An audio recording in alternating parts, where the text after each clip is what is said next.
contested war zones. Yep, but here we have Inkmoth Nexus. He has Inkmoth Nexus instead. Yeah. Which, it makes him a lot better against Wrath effects. A lot better against Soul Sisters. But it makes his, a lot better against Soul Sisters, too. I didn't think about that at all. But it definitely makes this deck lose like some of the explosive factor that it could have. Yep, and here we go. And the game's in progress as we join it. So for those of you just joining us, I'm Gavin Verhey here with Jacob Van Lunen in the last of the Swiss rounds here at the Star City Games Open Series in Louisville, Kentucky. On your left, Matt Landstrom with Vampires. He led off with a Pulse Tracker this game. Pretty stock Vampires list. Has a single Manic Vandal main deck, red-black Vampires. On your right, Jonathan Tessler playing White Weenie Tempered Steel. Pretty interesting stuff using the power of Porcelain Legionnaire, Shrine, or he doesn't have the Shrine. The Shrine's probably in his sideboard. Nope, no Shrines. No Shrines in the 75, okay. No, there's the Porcelain Legionnaire and Steel Overseer, Vault Scourge, Glinthawk Idol, Tempered Steel, Dispatch, Mox Opal. 2 rogue decks fighting it out for what looks to be a top 8 slot. Let's see what happens. In the meantime, Jonathan Tessler's board is Vault Scourge, Memnite, Steel Overseer versus Colostra, Highborn, and Pulse Tracker from Matt Landstrom. That's a pretty good start for both players. It's ideal. It's exactly what they want to be doing on their first and second turns. So. And Matt serves in with the Highborn and the Pulse Tracker. I think Vault Scourge is a pretty interesting card in this deck. It's so powerful. Yeah, it's really, you look at it, you're like, oh, I don't get it. Why is that card good? But especially with Steel Overseer, like it can get out of control, or Tempered Steel. You can just get out of control and you can't be erased. Bloodghast comes down for Matt Landstrom. All right, John goes down to 13 here. He's going to play a Tempered Steel, and then he's going to crash with both. He's going to pop up to 16, and Matt's going to drop down to 13 here.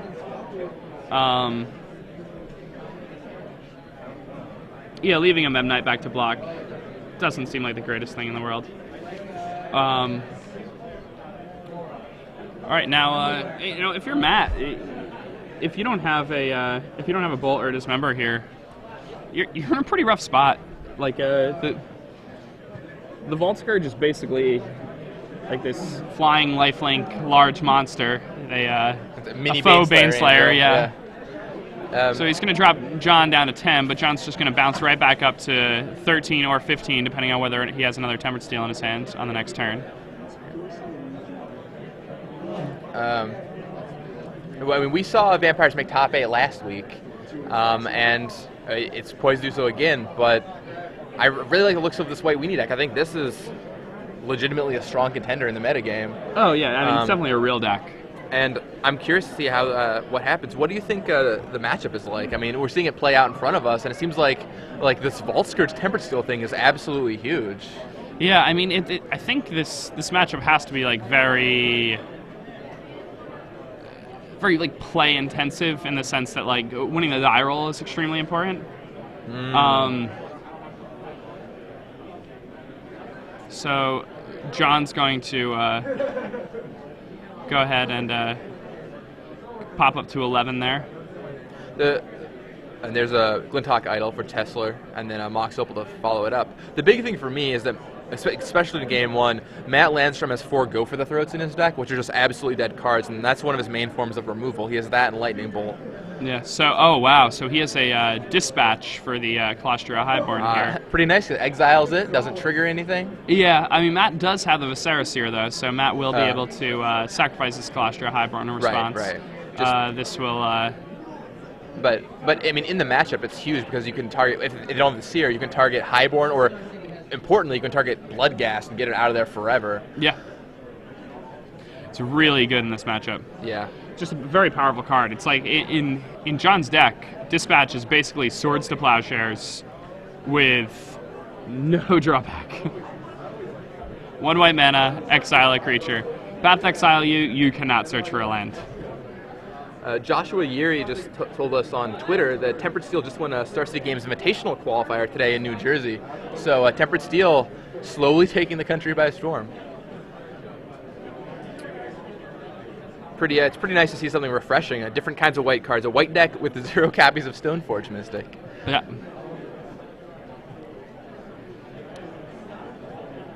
with the whole block out, it finally allows the artifact themes to have the maximum amount of play, and there's some pretty great cards in the last set, including Porcelain Legionnaire and, as we mentioned, Dispatch. Some of them have had a Shrine of Loyal Legions, although this one doesn't. I'm confused as to what Matt's thinking about. If I were a judge, I think I would call for slow play right now. Yes, that is what you were going to do. All right, so Matt's going to pop up to 14. He's going to put John down to 9. He's got a scry, right? Yeah, he does have to scry. Did you just miss? I mean, it exiles it, so if he didn't scry, he didn't. Well, but he put the card into his graveyard, right? Yeah, so. So he activated this scry 1 ability. He just didn't. Unless was he scrying while the camera was off screen? Oh, maybe he was scrying that whole time. He was thinking about whether or not to put the card on top or bottom. Maybe that was the question. That's what was going on.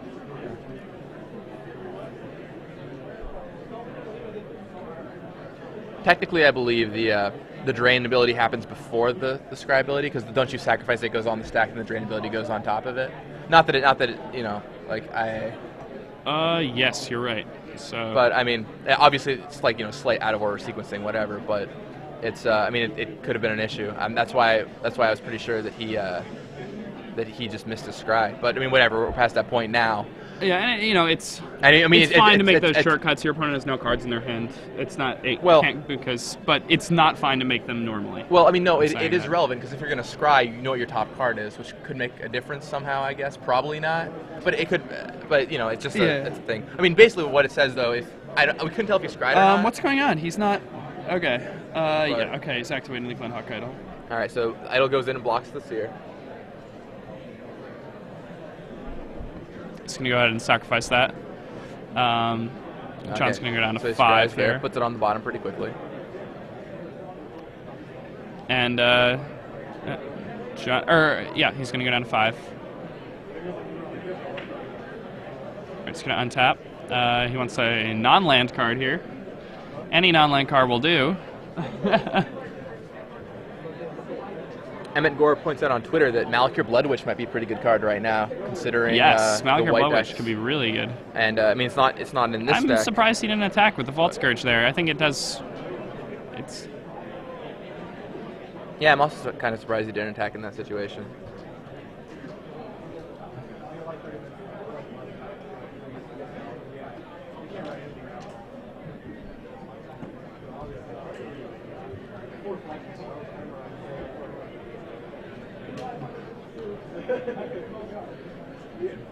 And Inkmoth's not really that bad either. And yeah, there's a Lacerator for Matt Landstrom.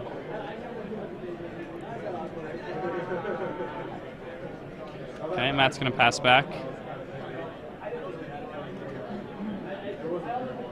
All right.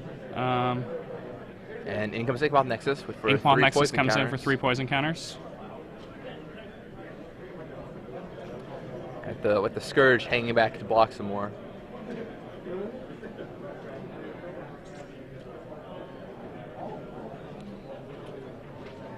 And here comes Memnite. A Memnite. 3/3 Memnite. Everything on that battlefield is just so much bigger than it looks with that Gundor Tempered Steel. monsters. Yeah, exactly. You just free mana 3/3. I'm surprised he hasn't just been attacking with the Vault Scourge and leaving the Inkmoth on D, because then he would be gaining life.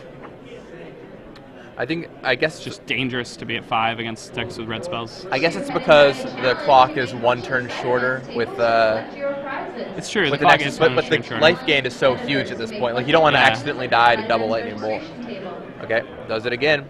Plus, All right, Matt goes to 6 poison now. the other problem is if Matt has a way to deal with that Nexus, then you know, John just basically wasted 3 turns or whatever, getting him to 9. Yeah. I mean, all his opponent has to do is like draw a bolt or something, and then. I mean, and obviously we would prefer to bolt Jonathan's face, but if that's not possible, then you can just, you know, take 3 turns away from what Jonathan Tessler has done.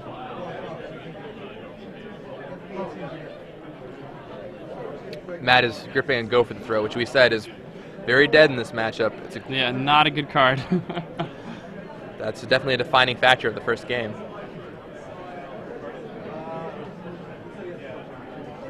Is that a gatekeeper? That'd be pretty good. Let's see. I mean, tap 3. Oh, he's untapping one of his lands. Oh. So he's thinking about it. I couldn't quite make out what the card in his hand was, but for 3 mana, Gatekeeper seems like the most likely thing to me. The only other option is Dismember. Oh, and that's what it is. It's a Dismember. Ooh, that's really good. That's a big problem for Jonathan Tessler. And if he had been attacking with that Vault Scourge, he might have been up on some life, but now he's in a really rough position. He goes to 4, and he just doesn't have anything. He's just dead. I mean, he's got a card in his hand. I think it's a Dispatch. That's what it looks like. Oh, okay. So he goes to... Or he was tapping a mana. I assumed if it was for Dispatch, that he's activating Glintalk Idol to block.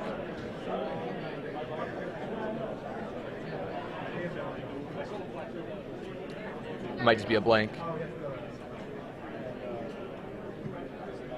So he's going to take 3, drop to 1. And he needs to draw a removal spell for this. Or he can draw a Tempered Steel to make his Inkmoth lethal. Let's see what he drew. I don't know what he drew. So he's at 1. No, and that's it. Yeah, he should have been attacking with the Vault Scourge. Yeah, had he been attacking with the Vault Scourge, it would have been a much different game. Oh well, so that's that. I mean, I understand like why you go for the Inkmoth play, because you want to cut your opponent's options down by giving them one less turn. One less turn to draw the cards. The life gain is just so relevant. But the cards they want to be drawing are burn spells, and you make those cards dead. But yeah, Matt Landstrom takes the first game. And how do you think we're going to sideboard? These Manic Vandals are going to be a big deal. Yeah, I mean, Matt Landstrom is definitely bringing in 2 Manic Vandals. He'll probably bring in.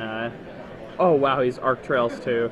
Yeah, post board, this match is just like massively in Matt Landstrom's favor.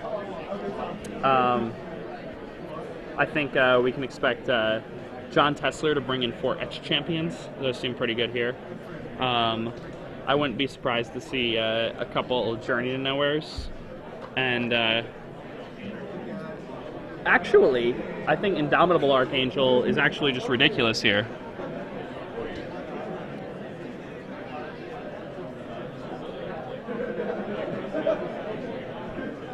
Indomitable Archangel. Yes. I don't know how. I mean, none of your removal is going to be turned on. So, I mean, the Go for the Throats come out, but Lightning Bolt becomes dead, Dismember becomes dead, Manic Vandal becomes dead. Wow, Indomitable Archangel, what a card. Now, there's only 1 in a sideboard. But for those who don't know what it does, it's a white 2 4/4 flyer, and as long as you have Metalcraft, all your artifacts have Shroud. Yep. So, you can't kill them, they're hard to remove. It's very difficult to deal with, and since they're boarding out their Go for the Throats, they don't have a good way to kill the Archangel. Yeah. So pretty nice. Seems really good to me. So it seems like Matthew, I'll bring in Dismember, Manic Vandal, Crush, maybe something that could make an appearance. Well, Crush doesn't really have any targets either. I guess just Mox Opal, yeah. Doesn't really do that much. Or a Glintalk Idol, kind of. But yeah, I still wouldn't. Glintalk Idol, it's hard. Like if they have a white mana open, they can just pay 1 white and counter your Crush. Yeah. So no, Crush no good. Arc Trail, Skin Render, Manic Vandal, Dismember for sure. On Jonathan's side with his white weenie deck, looks like Etch Champion, Journey to Nowhere, Journey, and Indomitable Archangel. And the Archangel. Yep, that about covers it. Do you think Chimeric Mass is any good here? I don't think so. I actually don't know where you want Chimeric Mass when you're playing this deck. I guess if like people have Wrath effects, you kind of just want like big threats that are like single cards. Mm-hmm. But I'd rather have Evasion. So I mean, he can still beat the Matt Landstrom's deck. All he really has to do is maybe he can if he can land a Tempered Steel on turn 2 or 3, he can probably get around a lot of the burn spells. Like cards like Arc Trail will become dead. I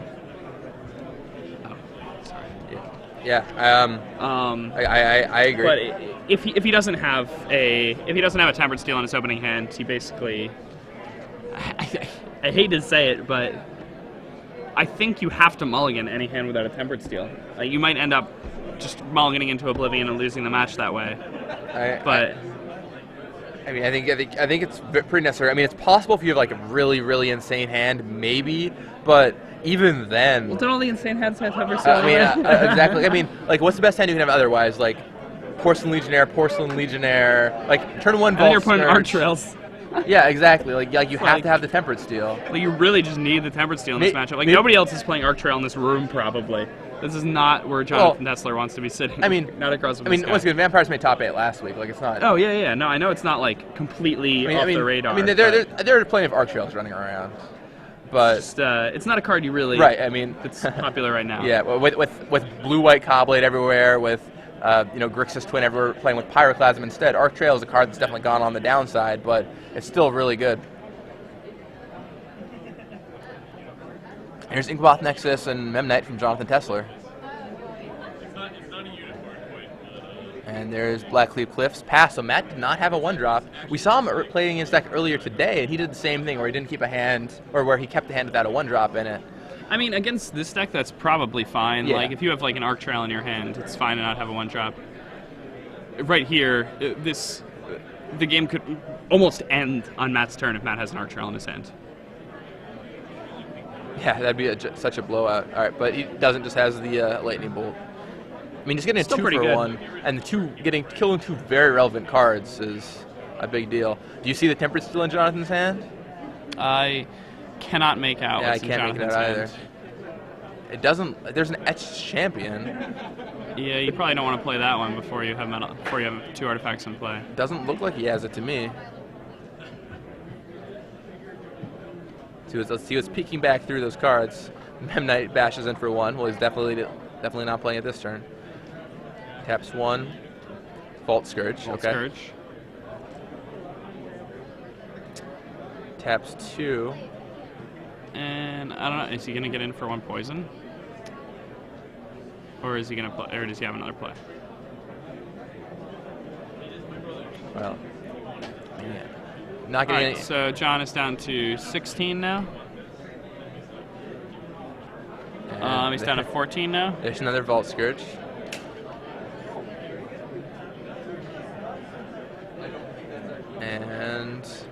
And passes back. Yeah. Yeah, John should actually be at 14 there. There you go. Yeah. So Matt gets in there with a Blood Gas. Right. I imagine John's just going to go to 12. Yeah. It's also pretty rough when you're playing against like a very like sly style of deck like Vampires to have so much Phyrexian mana in your deck.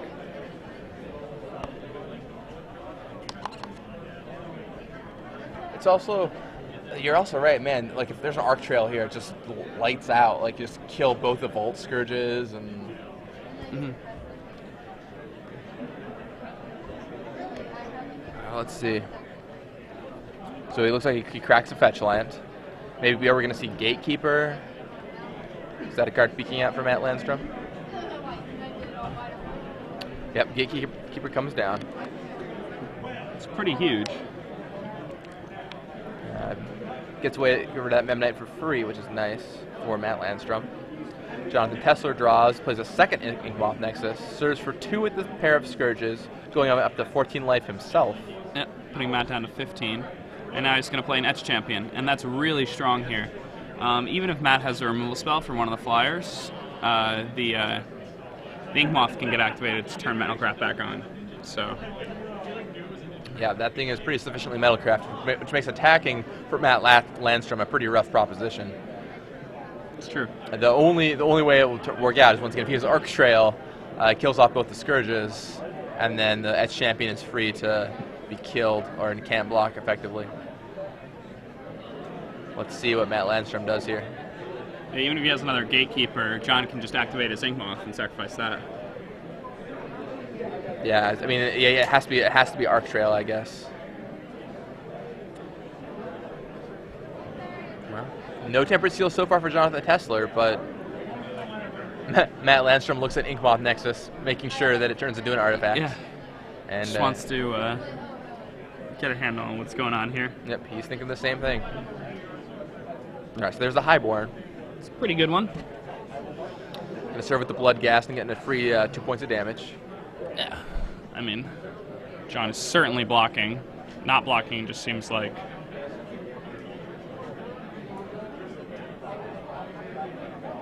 I mean, I guess the difference is he gains 2 life, but you force him to spend a mana. Yeah, you force him to play the land. And you force him to play a land, which seems pretty important.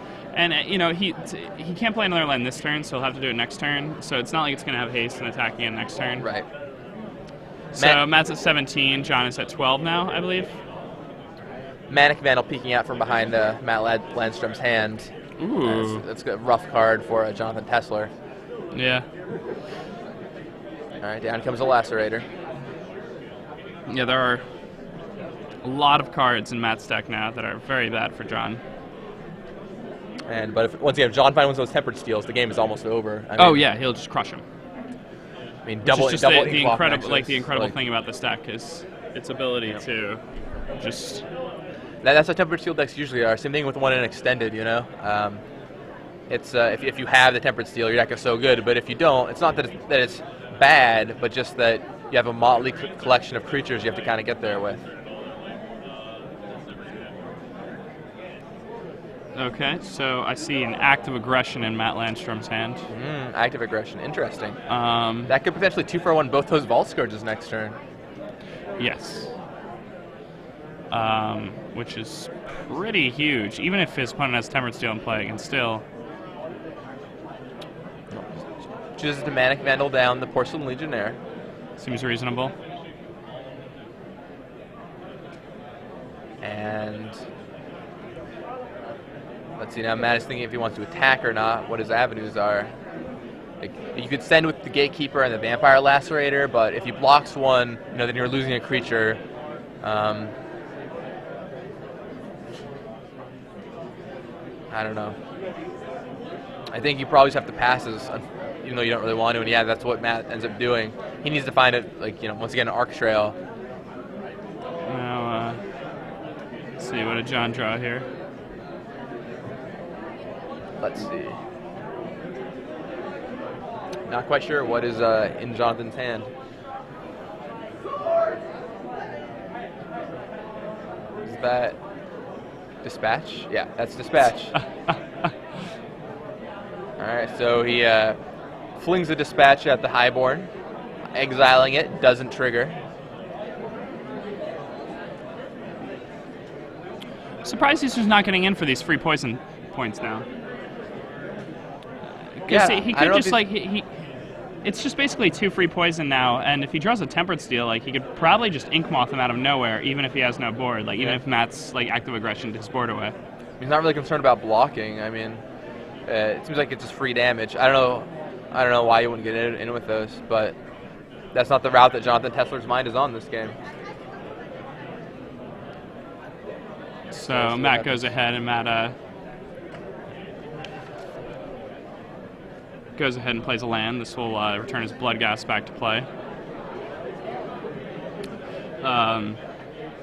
He's going to have a pretty powerful next turn when John serves with these Vault Scourges. Yeah, that'll drop Matt Landstrom down to 9, bring Jonathan up to 18. All that life he paid earlier is coming back for him. And there he goes. Now he activates both Nexi. Okay, I like that. Serves in for 4, 2 normal, 2 poison. Yeah. Now, we can expect from Matt is Matt's going to cast an active aggression, go down to 9, take a Vault Scourge, and block a Vault Scourge, at which point he'll go to 10 and 2 poison. And John will go to 17.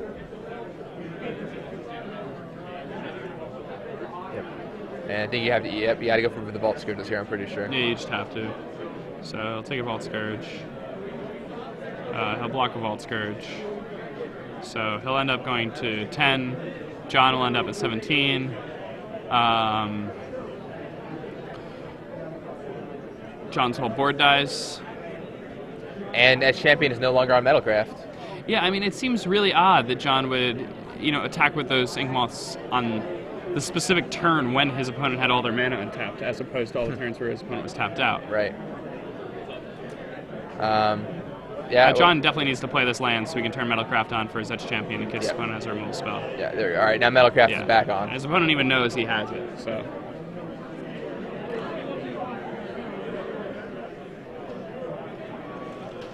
Metalcraft is back on. Now it's matter of, I mean, the thing is, Gatekeeper still gets around it. I guess he can activate the Ink Bomb next to sacrifice to that, but then that shortens his So Poison Matt went Cloth. down to 9 there, right? From his Lacerator. Right? Because John's life is on 17. If Matt plays a Gatekeeper here, do you think you sacrifice your champion? It's going to... I don't know. So here Matt's going to block and then activate both next side. At which point, one's getting dismembered. Oh, that's a blowout for yeah, that's just John absolutely a Tessler. blowout. John Tessler takes 6, and now he just has nothing, more or less. And he's at 11. Now, Tempered Steel here would still be pretty insane. That Nexus would be a 3/3 blocker, and none of Matt's creatures can fight through that. It's true. That really is the card that Matt Landstrom does not want to see. Oh, Jonathan Tessler just passed back. Ooh, and Matt drew a bolt. That's probably going to seal it up. See that? That's 6 damage right here. Yeah. Dropping John down to 5. Bolt puts him at a virtual 2. And even if he draws Tempered Steel now, he can just bolt the next eye, or just bolt to the face. Yeah, he can just attack with everybody and then bolt the face. So, I think that's probably that's going to be it for John the Tessler. Unless there's a Wrath of God we don't know about in his deck. Which I don't think there is. Definitely does not have any of those. He's going to draw his last card.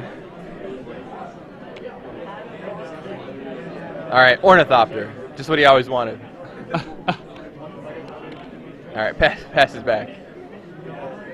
And that's an Arc Trail he just drew? Wow. Just for good measure, Arc Trail, Ornithopter, 1 to you. Come on, really? You're going to... This is pretty vicious slow roll.